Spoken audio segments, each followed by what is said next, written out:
Welcome to the Belonging Project podcast. This is a space for honest and curious conversations about work, identity, and belonging, grounded in ordinary life and working parenthood.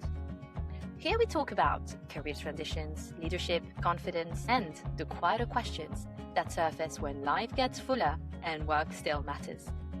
I'm Fiorenza, a career transition and leadership coach. I work with parents of young children who want to grow at work without pretending life hasn't changed. If you're navigating change and looking for clarity, steadiness, or simply reassurance that you're not alone, you're in the right place.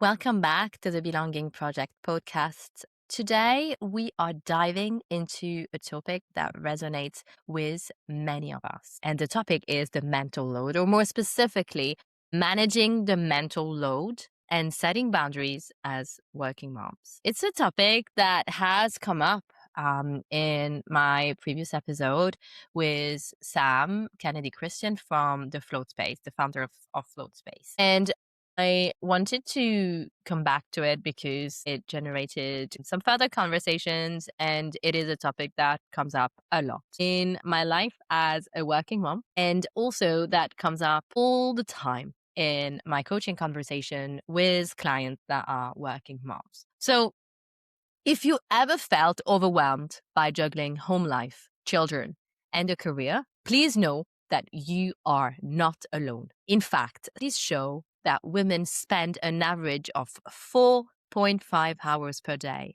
on unpaid work, compared to 2.5 hours for men. In this episode, we are going to explore practical strategies to help you reduce mental load, establish healthy boundaries, and create space for self-care and creativity. Okay, let's get started. So what does mental load mean? Mental load refers to the invisible burden of planning, organizing, and remembering tasks. Everything from packing school bags to managing household chores. And if you have primary school-aged kids like me, you know that not the same thing has to go in a school bag every day. There's some days you have to send them with a PE kit, and other days you have to put their reading book in or their library books. There is all of this that you have to remember, or someone needs to remember it, or find a system to remember it. What's important to note about the mental load is that it's not just about completing tasks, right? Like getting the lunchbox ready or getting the snacks ready. It's about the constant thinking and worrying that comes with it, right? Having to think that I need to remember that I need to get the snacks ready.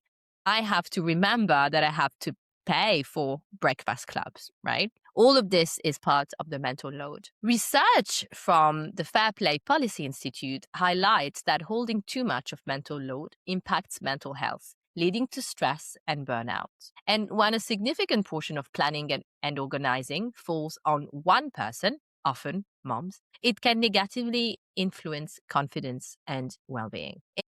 I'm a big fan of Anna Whitehouse, also known as Mother Puka on Instagram. And of course, she's a big advocate for women and mothers. And she has recently published a post. I want to share it with you here, and I will link it in the comment section as well.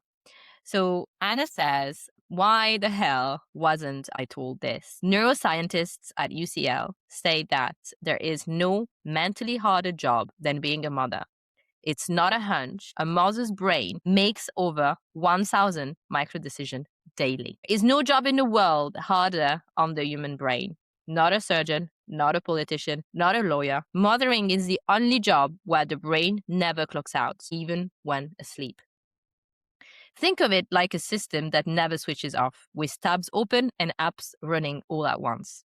And yet, there are still those who ask, what does she do all day? CEOs are applauded for high-stake deals, managers are rewarded with bonuses and corner offices. Mothers carry more responsibility without teams, titles, salaries, or breaks, with a boss who is on 24/7. UCL says our brains cut back in other areas. I couldn't get past one page of a book, says Anna. And I would find myself numbly standing in front of the fridge, wondering why I was there, when I needed butter 2 seconds before. I wasn't just tired, I was losing parts of my mind to keep everything else okay. Actual help isn't asking, what can I do to help? It's making packed lunch, it's wiping surfaces, it's picking up the kids and clearing the decks. And please God, it's not doing her a favor or helping out. I just love this post that Anna has written. And well, I think it does illustrate what mental load can look like and feel like. And there is a lot to it. And I think it is really important to acknowledge and to talk about in your conversation with your partner that there are different aspects to the mental load. It's not just about the doing and the executing. There's also the thinking, the planning, and of course the executing. And the three things can have different weights. So here I want to suggest a quick exercise that you can do in your own time. Feel free to try this right away or later on with a lovely notebook and or not, just a piece of paper with a cup of tea or coffee. So take a moment to list 3 tasks that weigh heavily on your mind. Now, think about how you can share these responsibilities with your partner or family. List all the ways that come to mind.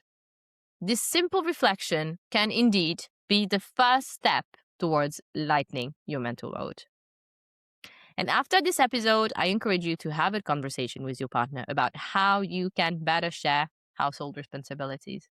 It might feel awkward at first, but it's a crucial step towards a more and fulfilling life. Balancing motherhood, mental load, and work demands is undeniably challenging. But with conscious strategies, clear communication, and societal shifts, it's possible to find more ease and belonging. Remember, the goal isn't perfection, it is progress. Take the first step today to help you. Start a conversation with your partner or carve out a moment just for yourself. Your well-being and sense of belonging are worth it. In my recent episode with Sam Kennedy Christian, we did talk about this, and we did talk about how much sharing the mental load or just distributing the mental responsibilities can significantly reduce stress and improve our mental health, and then also our sense of belonging, and it can improve our well-being massively. And really, it all starts with surfacing those invisible tasks and having open conversation about them. We talk about the Fair Play card system, such an amazing, playful, yet powerful way to make invisible mental loads visible. So I would really encourage you to have a look and have a listen to that episode for sure. The next thing that I want to invite you to consider is establishing boundaries around work and your personal life. So really, I want to invite you to have a clear start and end time for your workday. And you might want to consider including a small buffer at the start so that you are able to switch from home mode to work mode, right? You allow yourself to transition into work mode. And same thing at the end of the day, right? There's nothing as stressful as going from a meeting or a call you're having, especially when stakes are high, straight into pickup mode from school or nursery. It just the shift in persona, in how we are and how we want to be, just like takes a lot of mental gym. And especially on days where we might feel tired or, let's be honest, sleep deprived, it's not easy. Even the smallest buffer that you can give me and that you can give yourself, I'm talking 10 minutes, 15 minutes here, right? It's going to be really helpful just so that you give yourself some space and time to transition into your next kind of block for the day. Right. So the other thing is communicate your availability, right? What are time commitments that you have? Be clear about that, communicate, and say no to tasks that don't align with your priorities. This is clearly an invitation to reduce as much as possible any people-pleasing trends. And I feel like we should do an episode about people-pleasing. So yes, this is on the list. So according to a study by the American Psychological Association, women who bear the brunt of household responsibilities are more likely to experience anxiety and depression. So I also wanted to dive into something really interesting that I just came across in an article on sciencedirect.com. It's how our expression of gender, like identifying as femme, can play a big role in who ends up carrying the mental load at home. This study really got me thinking, and it talks about how traditional gender roles and expression can influence who takes on the mental load. And it's not just about who does the chores, but also about who's expected to keep track of everything. So the study points out that people who express more traditional gender roles, like those who identify as femme, might end up taking on more of the mental load. Why? Because society often expects them to be the ones managing and organizing family life. It's like this invisible expectation that just kind of happens. So this got me thinking about how we can shake things up a little bit. If we can recognize how gender expression influences these dynamics, maybe we can start to change things up and share the mental load more fairly. It's all about having those conversations and challenging the norms that say one person should be the default manager of everything. So here's a little challenge for you. Take a moment to think about how gender roles and expression might be affecting who does what in your home. Maybe have a chat with your partner about it and see if there are ways that you can mix things up and share the load a bit more evenly. Thank you for being here. I hope you're enjoying today's episode. If you want to hear more about this topic, join me on LinkedIn at linkedin.com/in/Fiorenza, Fiorenza-Rossini, Rossini. Please don't forget to prioritize self-care and creative activities, okay? So here I want to pause and I want to mention that I personally separate those, right? So by self-care, I mean, how am I taking care of myself, of my body, of my mind?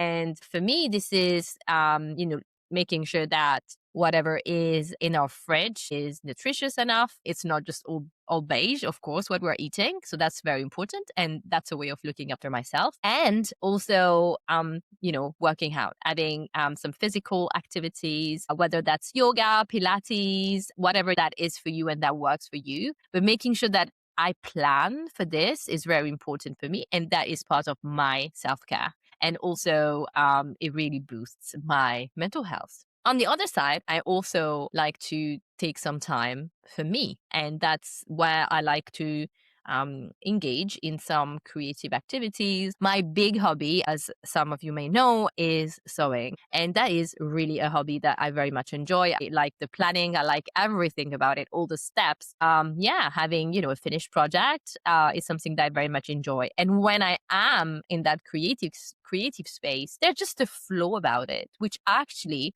often also gives me amazing ideas that relate not to the sewing, but to my coaching work, my business, something that I want to even create for the podcast, right?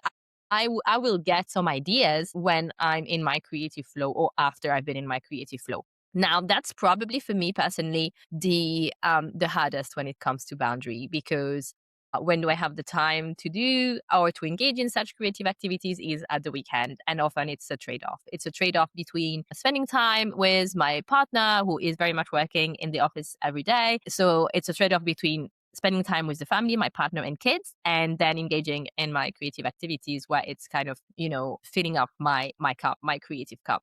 And yeah, it's a trade-off. And there are days, there are weekends where, I decide that I need to prioritize myself, and others where I actually don't. And I decide that I prioritize spending time with my family.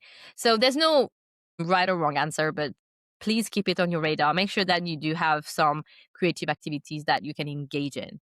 And please don't be afraid to try something new. If you enjoyed this episode, please subscribe and leave us a review on your podcast platform of choice.